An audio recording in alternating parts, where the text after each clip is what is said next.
الثمرات لعلهم يذكرون فإذا جاءتهم الحسنة قالوا لنا هذه وإن تصبهم سيئة يطيروا بموسى ومن معه ألا إنما طائرهم عند الله ولكن أكثرهم لا يعلمون وقالوا مهما تأتنا به من آية لتسحرنا بها فما نحن لك بمؤمنين۔ ترجمہ دیکھ، اور ہم نے فرعون والوں کو قحط اور پیداوار کی کمی میں مبتلا کیا تاکہ ان کو نصیحت ہو، لیکن جب ان پر خوشحالی آتی تو کہتے کہ یہ ہمارے لیے ہے، اور اگر ان پر کوئی آفت آتی تو اس کو موسیٰ اور اس کے ساتھیوں کی نحوست بتاتے۔ سنو، ان کی بدبختی تو اللہ کے پاس ہے، مگر ان میں سے اکثر نہیں جانتے۔ اور انہوں نے موسیٰ سے کہا، ہم کو مسحور کرنے کے لیے تم خواہ کوئی بھی نشانی لاؤ، ہم تم پر ایمان لانے والے نہیں ہیں۔ آئیے تفسیر دیکھتے ہیں۔ کسی بات کو غلط کہنا ہو تو اس کا غلط ہونا لفظوں کی صورت میں بتایا جاتا ہے، اور کسی بات کو صحیح کہنا ہو تو اس کو بھی لفظوں ہی کے ذریعے صحیح کہا جاتا ہے۔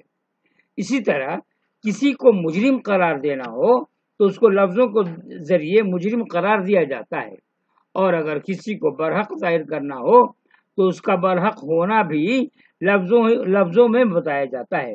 مگر الفاظ کا استعمال کرنے والا انسان ہے، اور موجودہ امتحان کی دنیا میں انسان کو یہ اختیار حاصل ہے کہ وہ الفاظ کو جس طرح چاہے اپنی مرضی کے مطابق استعمال کرے۔ امتحان کی اس دنیا میں آدمی کو جو آزادی دی گئی ہے اس میں سب سے زیادہ نازک آزادی یہ ہے کہ وہ حق کو باطل کہنے کے لیے بھی الفاظ پا لیتا ہے، اور باطل کو حق کہنے کے لیے بھی۔ وہ ایک کھلے ہوئے پیغمبرانہ معجزے کو جادو کہہ کر نظر انداز کر سکتا ہے۔ خدا اس کو کوئی نعمت دے تو اس کو ایسے الفاظ میں بیان کر سکتا ہے گویا کہ اس کو جو کچھ ملا ہے اپنی صلاحیتوں اور کوششوں کے بدولت ملا ہے۔ حق کو نظر انداز کرنے کی وجہ سے خدا اس کے اوپر کوئی تنبیہی سزا بھیجے تو وہ آزاد ہے کہ اس کو وہ انہیں خدا پرست بندوں کی نحوست کا نتیجہ قرار دے، جن کے ساتھ برا رویہ اختیار کرنے ہی کی وجہ سے ان پر تنبیہ آئی ہے۔ خدا کی طرف سے ہر بات اس لیے آتی ہے کہ آدمی اس سے نصیحت پکڑے، مگر الفاظ کے ذریعے آدمی ہر نصیحت کو ایک الٹا رخ دے دیتا ہے، اور اسی کے اندر جو سبق کا پہلو ہے اس کو پانے سے محروم رہ جاتا ہے۔ تم خواہ کوئی بھی نشانی دکھاؤ، ہم ایمان نہیں لائیں گے۔ فرعون کا یہ جملہ بتاتا ہے کہ حق اپنی مکمل صورت میں موجود ہونے کے باوجود صرف اسی کو ملتا ہے جو اس کو پانا چاہے. بالفاظ دیگر جو شخص حق کے معاملے میں سنجیدہ ہو، جس کے اندر فی الواقع یہ آمادگی ہو کہ حق خواہ جہاں اور جس صورت میں بھی ملے وہ اس کو لے لے گا، اس پر حق کا حق ہونا کھلتا ہے.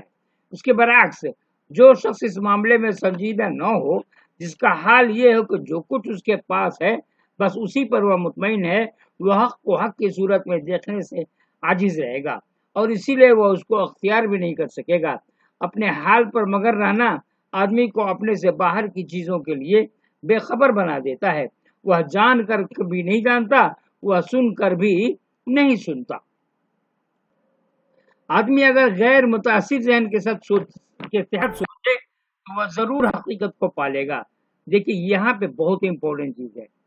آدمی اگر غیر متاثر ذہن کے تحت سوچے، یعنی بیسڈ نہ ہو، آدمی اگر غیر متاثر ذہن کے تحت سوچے تو وہ ضرور حقیقت کو پالے گا. مگر اکثر لوگ اپنی نفسیات کے زیر اثر قائم کرتے ہیں. یہی وجہ ہے کہ وہ حقیقت کو پانے میں ناکام رہتے ہیں. اس معاملے میں ایک اپنے ذات میں آپ ایک تجربہ بتاتا ہوں. میں پڑھاتا ہوں، مطلب کہ میں درس دیتا ہوں، تو ایک صاحب آئے، وہ تحقیق کرنے کے لیے تھے، محقق بن کر کے آئے تھے، محقق کے کورس کر رہے تھے. تو تذکرہ ہوا تو میں نے ان سے کہا کہ اگر آپ کو کسی بات کی تحقیق کرنا ہے تو سب سے پہلے آپ کو غیر مقلد ہونا پڑے گا، یعنی مقلد کا دعویٰ چھوڑنا پڑے گا. ورنہ اگر آپ تحقیق کریں گے تو جس کے آپ مقلد ہیں، جس امام کے مقلد ہیں، بس جہاں پہ جائیے گا تو آپ کا نظریہ بس وہیں پہ قائم رہے گا، فلاں امام نے کیا کہا. تو ایک محقق کے لیے، تحقیق کرنے والے کے لیے ضروری ہے، یعنی اسلام کی تحقیق کرنے کے لیے، کہ بس اور بس صرف قرآن اور حدیث کو مد نظر رکھے اور تمام امام کے نظریے سے دور ہو کر کے، یعنی غیر مقلد ہو کر کے سوچے گا، تبھی پتا چلے گا کہ کون امام صحیح ہیں، کون امام غلط ہیں. پلس یہ کہ کیا ہم صرف قرآن کو پڑھ کر کے یا حدیث کو پڑھ کر کے صحیح راستے پہ قائم رہ سکتے ہیں کہ نہیں. دیکھیے مجھے کسی سے کوئی اختلاف نہیں ہے، سبھی لوگ مسلمان ہیں، لیکن یہ ایک حقیقت ہے.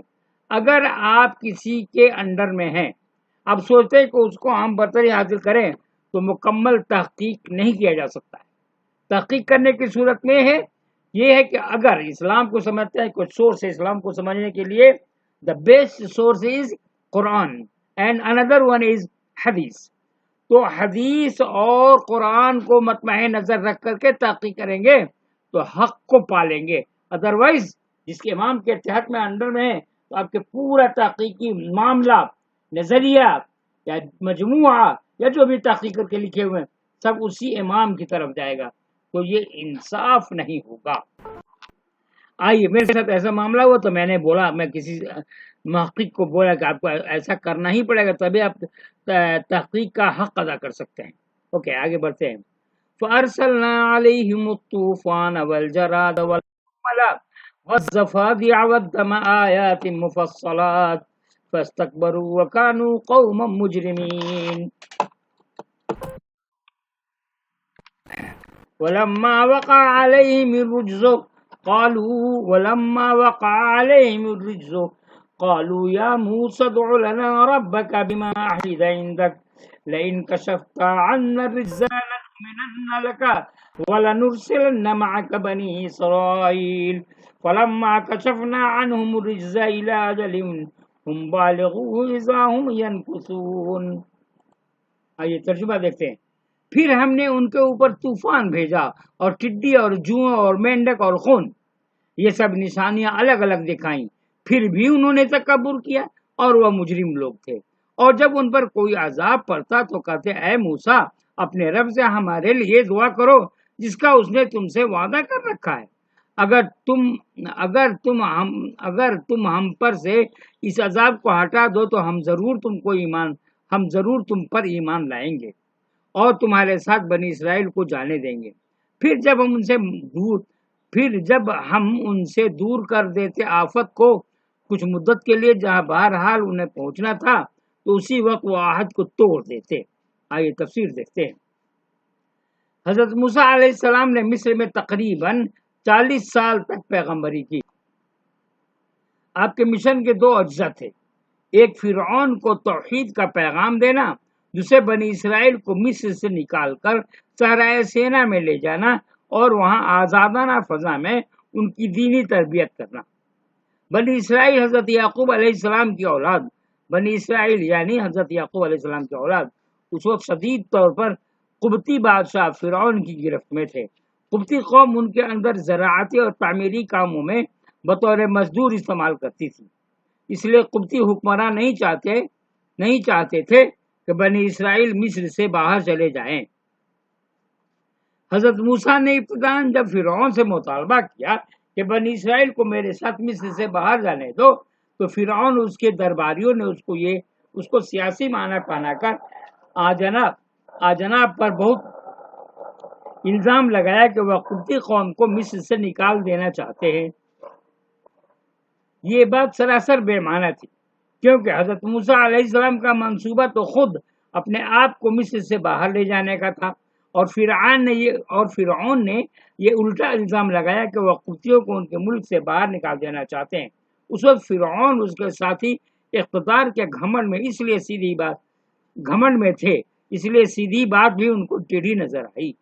مگر بعد کے مرحلے میں خدا نے فرعون اور ان کی قوم پر ہر طرح کی بلائیں نازل کی، ان پر کئی سال تک مسلسل قحط پڑے، شدید گرج چمک کے ساتھ اولوں کا طوفان آیا، ٹڈیوں کے دل آئے جو فصل اور باغ کو کھا گئے اور ہر قسم کی سبزی کا خاتمہ کر دیا۔ جوئیں اور مینڈک اس کثرت سے ہو گئے کہ کپڑوں اور بستروں میں جوئیں ہی جوئیں تھی، اور گھروں اور راستوں میں ہر طرف مینڈک کودنے لگے۔ دریاؤں اور تالابوں کا پانی خون ہو گیا۔ فرعون اور اس کی قوم جب ان عجیب و غریب مصیبتوں میں مبتلا ہوئے تو وہ کہہ اٹھے کہ خدا اگر ان مصیبتوں کو ہم سے ٹال دے تو ہم بنی اسرائیل کو موسیٰ کے ساتھ جانے دیں گے۔ حضرت موسیٰ علیہ السلام جس مطالبے میں پہلے قبطیوں کے اخلاق کی سیاسی سازش دکھائی دی تھی، وہ اب خود بنی اسرائیل کی ہجرت کے ہم معنی نظر آنے لگی۔ آدمی اپنے کو محفوظ حالت میں، دیکھیں امپورٹنٹ چیز، آدمی اپنے کو محفوظ حالت میں پا رہا ہو تو وہ طرح طرح کی باتیں بناتا ہے، مگر جب اس سے حفاظت چھین لی جائے اور اس کو عجز اور بے بسی کے مقام پر کھڑا کر دیا جائے تو اچانک وہ حقیقت پسند بن جاتا ہے۔ اب وہ بات خود ہی اس کی سمجھ میں آ جاتی ہے جو پہلے سمجھانے کے بعد بھی سمجھ میں نہیں آتی تھی، مگر انکار کی طاقت رکھتے ہوئے اقرار کرنے کا نام ہی اقرار ہے۔ الفاظ چھن جانے کے بعد کوئی اقرار نہیں۔ فانتقمنا منهم فأغرقناهم في اليم بأنهم كذبوا بآياتنا وكانوا عنها غافلين وأورثنا القوم الذين كانوا يستضعفون مشارق الأرض ومغاربها التي باركنا فيها وتمت كلمة ربك الحسنى على بني إسرائيل بما صبروا ودمرنا ما كان يصنع فرعون وقومه وما كانوا يعرشون۔ ترجمہ دیکھتے ہیں۔ پھر ہم نے ان کو سزا دی اور ان کو سمندر میں غرق کر دیا، کیونکہ انہوں نے ہماری نشانیوں کو جھٹلایا اور ان سے بے پرواہ ہو گئے، اور جو لوگ کمزور سمجھے جاتے تھے ان کو ہم نے اس سرزمین کے مشرق و مغرب کا وارث بنا دیا جس میں ہم نے برکت رکھی تھی، اور بنی اسرائیل پر تیرے رب کا نیک وعدہ پورا ہو گیا بس سبب اس کے کہ انہوں نے صبر کیا، اور ہم نے فرعون اور اس کی قوم کا وہ سب کچھ برباد کر دیا جو وہ بناتے تھے اور جو وہ چڑھاتے تھے۔ آئیے تفسیر دیکھتے ہیں۔ انبیاء کی مخاطب قوموں پر جو عذاب آتا ہے وہ تکذیب آیات کی بنا پر آتا ہے، یعنی نشانیوں کو جھٹلانا۔ اس کے مقابلے میں انبیاء کے ساتھیوں پر جو خصوصی نصرت آتی ہے، نصرت معنی مدد، نصرت اترتی ہے، اس کا استحقاق ان کو صبر کی وجہ سے حاصل ہوتا ہے، یعنی اپنے جذبات کو تھام کر اللہ کے طریقے پر ثابت قدم رہنا۔ نشانیوں سے مراد وہ دلائل ہے جو حق کو حق ثابت کرنے والے ہوتے ہیں، مگر آدمی اپنی متکبرانہ نفسیات کی وجہ سے اس کو ماننے پر قادر نہیں ہوتا۔ وہ دلیل کے معاملے میں دلیل پیش کرنے والے کا معاملہ بنا لیتا ہے۔ وہ سمجھتا ہے کہ اگر میں نے یہ دلیل مان لی تو فلاں شخص کے مقابلے میں میرا مرتبہ گھٹ جائے گا۔ امپورٹنٹ چیز دیکھیے گا، وہ سمجھتا ہے کہ اگر میں نے دلیل مان لی تو فلاں شخص کے مقابلے میں میرا مرتبہ گھٹ جائے گا۔ یعنی کچھ لوگ ایسے ہیں جو بالکل جانتے ہیں کہ یہ حدیث ضعیف ہے ضعیف ہے ضعیف ہے، مگر نہیں مانتے، اسی پہ عمل کرتے ہیں۔ برملا کہتے بھی ہیں کہ کیا بتاؤں، میں ایک واقعہ میں بتانا چاہتا ہوں یہاں پہ، کہ میں بتاتا ہوں، نہیں چھوڑیے، میں سے قرآن دے رہا ہوں تو بس سے قرآن پہ رکھیے، پھر کسی گفتگو کے موضوع پہ میں آپ سے بتا دوں گا کہ ایک امام صاحب کیا فرمایا کرتے تھے۔ میں بتا دے رہا ہوں، میں مسجد میں نماز پڑھنے گیا، امام صاحب میرے دوستوں میں تھے، وہ ضعیف حدیث کو اس طرح ثابت کرتے ہیں کہ مقتدر کے سامنے کہتے ہیں کہ دوستو جانتے ہو ضعیف آدمی کی خدمت کرنی چاہیے، اس پہ ثواب ملتا ہے، وہ ملتا ہے، وہ ملتا ہے، تو اس لیے ہم کو ضعیف حدیث پر بھی عمل کرنا چاہیے۔ بات کہاں تھی، کہاں لے گئے، صرف اپنی انا کے لیے، یعنی ضعیف حدیث کو خود بخود کہہ بھی رہے ہیں کہ یہ حدیث ضعیف ہے، اور ثابت کرے کہ ضعیف لوگوں کو مدد کرتے ہیں، اس لیے ضعیف حدیث پر بھی عمل کرنا چاہیے۔ خدا خیر کرے، ایسے لوگوں کو اللہ تعالیٰ ہدایت دے۔ آئیے میں ترجمہ سے پیش کرتا ہوں۔ وہ دلیل پیش کرنے والے کے مقابلے میں اپنے کو بالا رکھنے کی خاطر دلیل کی بالاتری کو تسلیم نہیں کرتا، مگر یہی انسان کی آزمائش کا اصل مقام ہے۔ موجودہ دنیا میں خدا نشانیوں یا دلائل کے پردے میں ظاہر ہوتا ہے، آخرت میں وہ بے حجاب ہو کر ظاہر ہو جائے گا۔ مگر ایمان وہی معتبر ہے جبکہ آدمی پرداداری کے ساتھ ظاہر ہونے والے حق کو پالے۔ بے حجابی کے ساتھ ظاہر ہونے والے حق کو ماننا صرف آدمی کے جرم کو ثابت کرے گا، نہ کہ وہ اس انعام کو انعام کا مستحق بنائے۔ ایسا اقرار صرف اس بات کا ثبوت ہوگا کہ آدمی نے اپنے بے پرواہی کی وجہ سے حق کو نہ جانا، مگر وہ اس کے بارے میں سنجیدہ ہوتا تو یقیناً وہ اس کو جان لیتا۔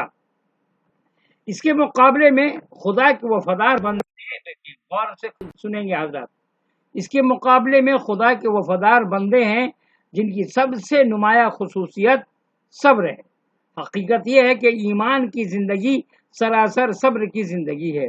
اپنے جیسے ایک انسان کی زبان سے حق کا اعلان سن کر اس کو مان لینا، کیا عادتوں اور مصلحتوں پر قائم شدہ زندگی کو حق اور اصول کی بنیاد پر قائم کرنا، لوگوں کی طرف سے پیش آنے والی انبیاءوں کو ایذاؤں کو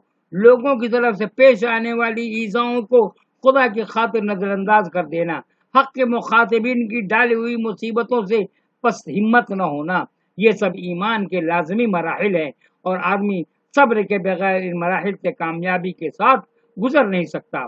فرعون کو اپنے اقتدار پر اور اپنے باغوں اور عمارتوں پر گھمنڈ تھا۔ حضرت موسیٰ علیہ السلام کی ہجرت کے بعد فرعون اور اس کا لشکر سمندر میں غرق کر دیا گیا۔ اولوں اور ٹڈیوں نے مصر کے سرسبز و شاداب باغات کو اجاڑ دیا، اور زلزلوں نے ان کی شاندار عمارتیں ڈھا دیں۔ دوسری طرف حضرت موسیٰ کی چند نسلوں کے بعد حضرت داؤد علیہ السلام اور حضرت سلیمان علیہ السلام کے زمانے میں بنی اسرائیل اطراف مصر، شام اور فلسطین کے اطراف میں بنی اسرائیل پر قابض ہو گئے۔ نشانیوں کو جھٹلانے والے ہمیشہ خدا کے غضب کے مستحق ہوتے ہیں، اور صبر کرنے والے ہمیشہ خدا کی نصرت کے۔ وجاوزنا ببنی اسرائیل البحر فاتوا على قوم يعكفون على اصنام لهم قالوا يا موسى اجعل لنا إلها كما لهم آلهة قال إنكم قوم تجهلون إن هؤلاء متبر ما هم فيه وباطل ما كانوا يعملون قال أغير الله أبغيكم إلها وهو فضلكم على العالمين وإذا أنجيناكم من آل فرعون يسومونكم سوء العذاب يقتلون أبناءكم وَيَسْتَحْيُونَ نِسَاءَكُمْ وَفِي ذَلِكُمْ بَلَاءٌ مِّن رَّبِّكُمْ عَظِيمٌ۔ آئیے ترجمہ دیں۔ اور ہم نے بنی اسرائیل کو سمندر کے پار اتار دیا، پھر ان کا گزر ایک ایسی قوم پر ہوا جو پوجنے میں لگ رہے تھے۔ بہت یہاں سے غور سے سنیے، بہت امپورٹنٹ چیز ہے۔ اور ہم نے بنی اسرائیل کو سمندر کے پار اتار دیا، پھر ان کا گزر ایک ایسی قوم پر ہوا جو پوجنے میں لگ رہے تھے اپنے بتوں کے، یعنی اپنے بتوں کو پوج رہے تھے۔ انہوں نے کہا اے موسیٰ، ہماری عبادت کے لیے بھی ایک بت بنا دے جیسے ان کے بت ہیں۔ موسیٰ علیہ السلام نے کہا تم بڑے جاہل ہو جی، تم بڑے جاہل لوگ ہو، یہ لوگ جس کام میں لگے ہوئے وہ برباد ہونے والا ہے، اور یہ جو کچھ کر رہے ہیں وہ باطل ہے۔ اس نے کہا کیا میں اللہ کے سوا کوئی اور معبود تمہارے لیے تلاش کروں، حالانکہ اس نے تم کو تمام اہل عالم پر فضیلت دی ہے۔ اور جب ہم نے فرعون والوں سے تم کو نجات دی جو تم کو سخت عذاب میں ڈالے ہوئے تھے، تمہارے بیٹوں کو قتل کرتے اور تمہاری عورتوں کو زندہ رہنے دیتے، اور اس میں تمہارے رب کی طرف سے تمہاری بڑی نشانی، بڑی آزمائش ہے۔ تفسیر دیکھتے ہیں۔ بنی اسرائیل بحر احمر کے شمال سرے کو پار کر کے جزیرہ نما سینا میں پہنچے، پھر شمال سے جنوب کی طرف سمندر کے کنارے اپنا سفر شروع کیا۔ اسی درمیان میں کسی مقام سے گزرتے ہوئے بنی اسرائیل نے ایک قوم کو دیکھا کہ وہ بت کی پرستش میں مشغول ہے۔ اس وقت بنی اسرائیل کے کچھ لوگوں نے نہ کہ سارے بنی اسرائیل نے یہ تقاضا کیا کہ ان کے لیے ایک بت بنا دیا جائے۔ یہاں سے غور سے سنیں گے۔ آدمی کی سب سے بڑی کمزوری ظاہر پرستی ہے۔ امپورٹنٹ چیز، ویری ویری امپورٹنٹ۔ آدمی کی سب سے بڑی کمزوری ظاہر پرستی ہے۔ وہ غیب میں چھپے ہوئے خدا پر اپنا ذہن پوری طرح جما نہیں پاتا، اس لیے وہ کسی نہ کسی ظاہری چیز میں اٹک کر رہ جاتا ہے۔ کچھ سے بے شعور لوگ پتھر اور دھات کے بنے ہوئے بتوں کے آگے جھکتے ہیں، اور جو لوگ زیادہ مہذب ہیں وہ کسی شخصیت، کسی قوم یا کسی تمدنی ڈھانچہ کو اپنا مرکز توجہ بنا لیتے ہیں۔ بنی اسرائیل کے کچھ افراد نے جب حضرت موسیٰ علیہ السلام سے ظاہری بت گھڑنے کی فرمائش کی تو آپ نے فرمایا یہ لوگ جس کام میں لگے ہوئے ہیں وہ سب برباد کیا جانے والا ہے۔ یعنی ہمارا مشن تو یہ ہے کہ ہم ان ظاہری خداؤں کو توڑ کر ختم کر دیں اور آدمی کو پوری طرح صرف ایک خدا کا پرستار بنائیں۔ پھر کیسے ممکن ہے کہ ہم خود ہی اس قسم کا ایک ظاہری خدا اپنے لیے گھڑ لیں؟ بنی اسرائیل کو تمام اہل عالم پر فضیلت دی۔ اس سے مراد کسی قسم کی نسلی فضیلت نہیں ہے بلکہ منصبی فضیلت ہے۔ یہ اسی معنی میں ہے کہ جس میں امت محمدی کے بارے میں کہا گیا ہے کہ تم خیر امت ہو، تم خیر امت ہے نا، اخرجت للناس، تم خیر امت ہو۔ اللہ تعالی کی سنت یہ ہے کہ وہ کسی گروہ کو اپنی کتاب کا حامل بناتا ہے اور اس کے ذریعے دوسری اقوام تک اپنا پیغام پہنچاتا ہے۔ قدیم زمانے میں یہ منصب بنی اسرائیل یہودیوں کو حاصل تھا، ختم نبوت کے بعد یہ منصب امت محمدی کو دیا گیا۔ اب امت محمدی پر فرض کیا ہے؟ وہ یہ ہے کہ قرآن اور حدیث کو سمجھے اور قرآن کے پیغام کو دوسرے تک پہنچائے، تبھی تو خیر امت ہوں گے ہم اور آپ۔ غور کرنے کی بات ہے۔ اور ہم جیسے مسلمان یعنی علماء کرام کبھی کبھی یہ بیان بازی کرتے ہیں کہ قرآن ہم لوگوں کو سمجھ سے باہر ہے، اور قرآن کہتا ہے کہ یہ وَلَقَدْ يَسَّرْنَا الْقُرْآنَ لِلذِّكْرِ، اور قرآن کو ہم نے آسان کر دیا ذکر کے لیے، تو کیسی بات ہوگی؟ میں کہتا ہوں کہ آپ دوسری چیزوں کو سمجھ لیتے ہیں، ہر ایک سبجیکٹ کو you can understand everything. Why you can't understand the Holy Quran, the message of the Holy Quran؟ اور قرآن کا میسج کیا ہے؟ ہر ایک زبان میں ہے۔ اگر آپ اردو جانتے تو بہترین تفاسیر اردو میں موجود ہے، انگلش میں موجود ہے، ڈفرینٹ لینگویجز میں موجود ہے، تو اس پہ غور کرنے کی بات ہے۔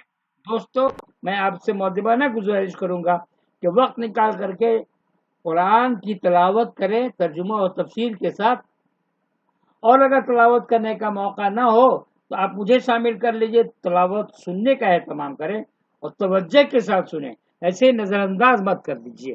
آئیے آگے بڑھتا ہوں۔ اور ختم نبوت کے بعد یہ منصب امتی